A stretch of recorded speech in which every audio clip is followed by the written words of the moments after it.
हैं prime TV, सच साहस सरोकार। नमस्कार, राष्ट्रपति में आपका स्वागत है और मैं हूं आपके साथ प्रिया तिवारी।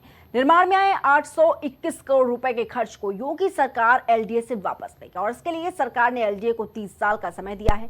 अब एलडीए की इस बिल्डिंग के बचे हुए काम कराएगा। जी हां, एलडीए की कमेटी इसका संचालन करेगी। साथ ही इसमें चलने वाले क्लब के लिए लोगों की मेंबरशिप बनाई जाएगी। एलडीए अफसरों की माने तो उसका पूरा करवाते में करीब 150 करोड़ का खर्च जाएगा, जिसको अभी तक प्राधिकरण शासन से मांग रहा था। अब पूरा जिम्मा मिल जाने के बाद इसमें खर्च होने वाली लागत को प्राधिकरण खुद खर्च करेगा। सेंटर को लेकर एलडीए वीसी की अध्यक्षता में एक कमेटी बनाई जाएगी। ये कमेटी संचालन की पूरी कार्य योजना तैयार करेगी और इसके साथ ही सेंटर को निजी हाथों में देने पर प्राधिकरण का क्या फायदा नुकसान होगा, इस पर भी काम करेगा। और इसके बाद यह तय होगा कि संचालन खुद प्राधिकरण करेगा या फिर पीपीपी मॉडल पर दे दिया जाएगा। आपको बता दें कि जेपीएनआईसी लगातार 8 सालों से बंद पड़ा हुआ है और ऐसे में उसमें लगे सभी उपकरण लगभग खराब हो गए हैं। कई काम अभी भी अधूरे हैं। एलडीए अफसरों की माने तो इसे पूरा करने में करीब 1.5 साल यानी कि दिसंबर 2026 तक इसका पूरा ढांचा जो है वो तैयार कर इसे संचालन जो है इसका शुरू कर दिया जाएगा। हालांकि भवन का फिजिकल स्ट्रक्चर लगभग तैयार हो चुका है। अब केवल इंटीरियर तकनीकी इंस्टॉलेशन स्टाफ की नियुक्ति बाकी है। JPNIC multi storey multipurpose building है। इसमें स्पोर्ट्स कॉम्प्लेक्स, ओपन रेस्टोरेंट सहित होटल, म्यूजियम, 2000 लोगों की क्षमता वाला कन्वेंशन हॉल सहित कई सुविधाएं जो हैं वो मिलेंगी। टेरेस पर ओपन रेस्टोरेंट है, साथ ही हेलीपैड भी बना है जिस पर खास लोग हेलीकॉप्टर से लैंड कर सकेंगे।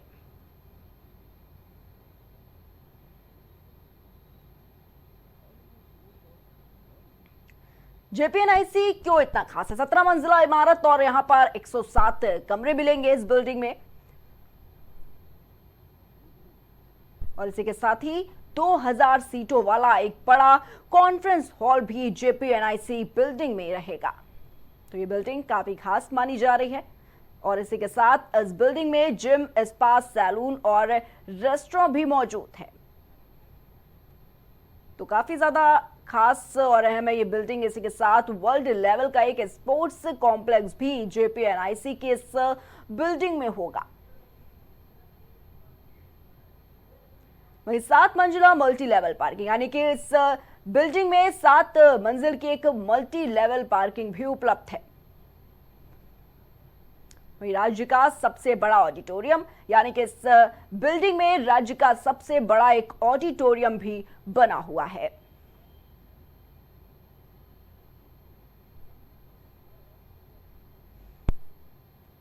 वहीं बिहार विधानसभा चुनाव 2025 लगातार सुर्खियों में बना हुआ है और इसी क्रम में अभी वोटर लिस्ट के मुद्दे की आग अभी शांत भी नहीं हुई है कि वहीं सीएम नीतीश कुमार ने आज की कैबिनेट मीटिंग में बड़ा ऐलान डाला है जो अब लगातार चर्चा का विषय बना हुआ है। दरअसल कैबिनेट में कुल 43 प्रस्तावों को मंजूरी दी गई है। इसमें एक प्रस्ताव महिलाओं की सरकारी नौकरी को लेकर भी था, जिसके चलते नीतीश कुमार ने घोषणा करते हुए कहा है कि बिहार राज्य की मूल निवासी महिलाओं को अब सभी सरकारी सेवाओं और सभी स्तरों के पदों पर सीधी नियुक्ति में 35% आरक्षण दिया जाएगा। साथ ही यह आरक्षण सभी प्रकार की सरकारी नौकरियों पर लागू होगा, जिसके चलते महिलाओं को नौकरियों में 35% आरक्षण मिलेगा। जिसके बाद से सीएम की कैबिनेट मीटिंग और यह ऐलान काफी सवाल खड़े करते हुए नजर आ रहा है और साथ ही बिहार चुनाव के हर मुद्दे को हवा देता हुआ भी नजर आ रहा है।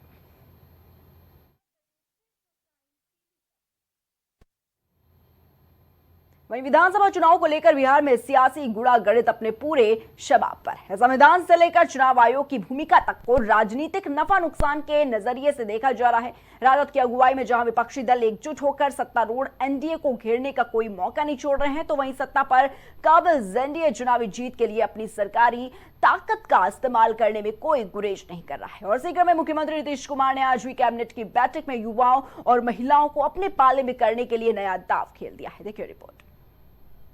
कैबिनेट के इन अहम फैसलों की जानकारी देते हुए सीएम नीतीश कुमार ने एक्स पर लिखा है कि उन्हें बताते हुए खुशी हो रही है कि बिहार के युवाओं को ज्यादा से ज्यादा रोजगार के अवसर उपलब्ध कराने, उन्हें प्रशिक्षित करने और सशक्त बनाने के लिए सरकार ने बिहार युवा आयोग के गठन का फैसला लिया है। आपको बता दें कि बिहार में 20 से 29 साल के युवाओं की संख्या 1.6 करोड़ है। अब ऐसे में अगर नीतीश कुमार के इस फैसले के बाद इन युवाओं का एक बड़ा हिस्सा एनडीए के पाले में जा सकता है। इसी के साथ बिहार सरकार ने राज्य की 3.6 करोड़ महिला मतदाताओं को रिझाने के लिए भी बड़ा ऐलान किया है। उन्होंने राज्य सरकार के तहत निकलने वाली सभी सरकारी नौकरियों में महिलाओं को 35% आरक्षण देने की घोषणा। यह आरक्षण राज्य की सभी सरकारी सेवाओं में सीधी भर्ती पर लागू होगी, चाहे वो किसी भी स्तर या विभाग की हो। इस आरक्षण का लाभ लेने के लिए बिहार का मूल निवास प्रमाण पत्र देना होगा। दरअसल लोकसभा चुनाव में महिला वोटर्स ने अहम भूमिका निभाई थी। लोकसभा चुनाव में 60% से ज्यादा महिला वोटर्स ने मतदान किया था। बिहार में प्रति 1000 पुरुष मतदाताओं पर 914 महिला वोटर्स हैं। Desk report, prime TV. राष्ट्रपति फिलहाल इतना ही।